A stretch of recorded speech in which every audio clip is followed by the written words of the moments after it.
On passe au sport avec Karim Baldé. Bonsoir Karim, à distance ce soir pour des raisons sanitaires, mais toujours avec plaisir, et du plaisir on en a avec le retour de la Ligue des champions européenne de football. Et oui, Salah Eddine, bonsoir à tous. Enfin, la fin des huitièmes de finale de la compétition. Les matchs allés avaient eu lieu en mars et en février, mais les reports liés au coronavirus font qu'on joue encore au mois d'août. Et en ce moment, le Naples de Kalidou Koulibaly vit un mauvais moment sur la pelouse du Barça au Camp Nou. Le Barça qui mène 3-1 et le rock sénégalais Koulibaly vit une soirée très pénible. Il a causé notamment un penalty transformé par l'inévitable Léo Messi. On est en deuxième période, il reste une vingtaine de minutes, mais le Napoli peut toujours revenir, donc suspense. Hier soir, Lyon a éliminé la Juve de Cristiano Ronaldo. Une belle surprise. Et oui, une belle surprise, malgré la défaite des Lyonnais 2-1 hier en Italie. Étant donné qu'il y a eu un score de 2 partout sur l'ensemble des deux rencontres, ça passe pour Lyon grâce à la règle du but à l'extérieur. Une qualification pour les quarts de finale acquise au courage, à l'image de la prestation des deux Africains présents côté rhodanien, notamment Karl Toko Ekambi, l'attaquant camerounais titulaire, et Maxwell Cornet, devenu indispensable sur le côté gauche. Justement, Maxwell Cornet et ses coéquipiers vont retrouver Manchester City en quart de finale. De quoi rappeler de bons souvenirs à l'international ivoirien. Effectivement, c'était il y a 1 an et demi à peu près, lors de la saison 2018-2019.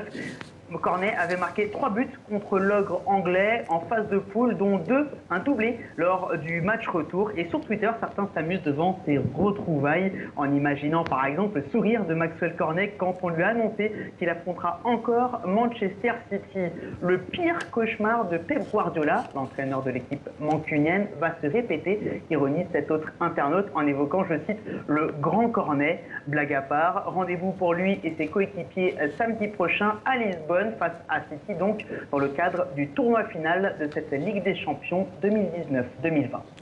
On parle toujours de football, Karim. Vous avez rencontré cette semaine un joueur connu pour son nom, un peu moins pour son prénom, Florentin Pogba. Et oui, pas facile d'être relégué au simple rang de frère de Paul en l'occurrence. Paul Pogba, champion du monde 2018 et star de Manchester United.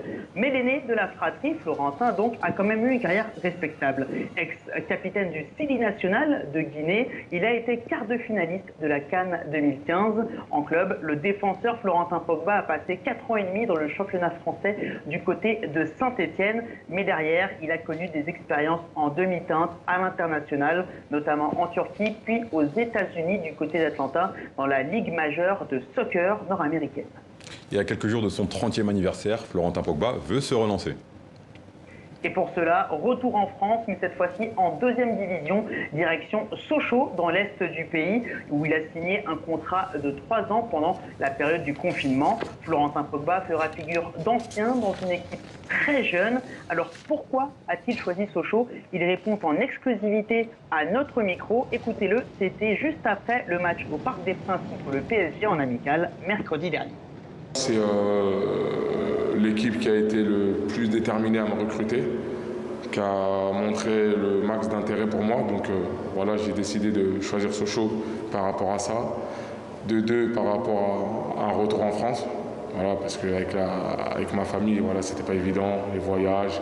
J'avais changé de continent, donc voilà, c'était assez compliqué. J'ai beaucoup parlé avec le coach.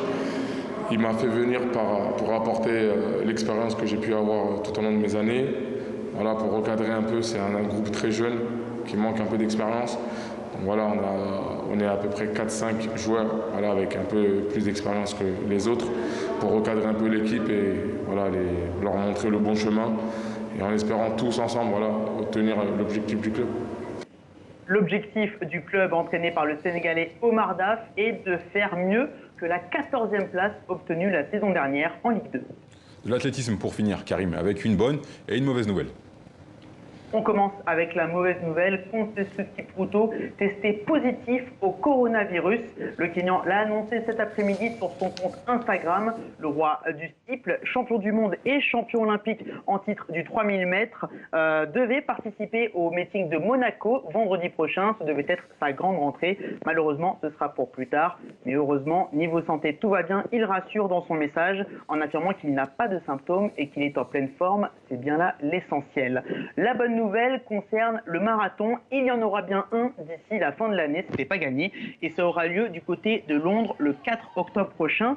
Reporté évidemment à cause de la pandémie au printemps dernier, l'épreuve britannique a donc été reprogrammée, sans les 40 000 amateurs qui foulent d'habitude les rues de la capitale anglaise, mais avec une course élite.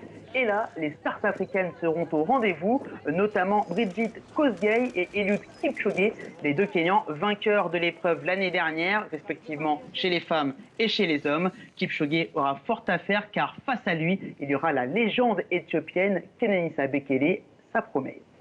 Merci beaucoup Karim Baldé pour cette chronique sport et à demain. À demain.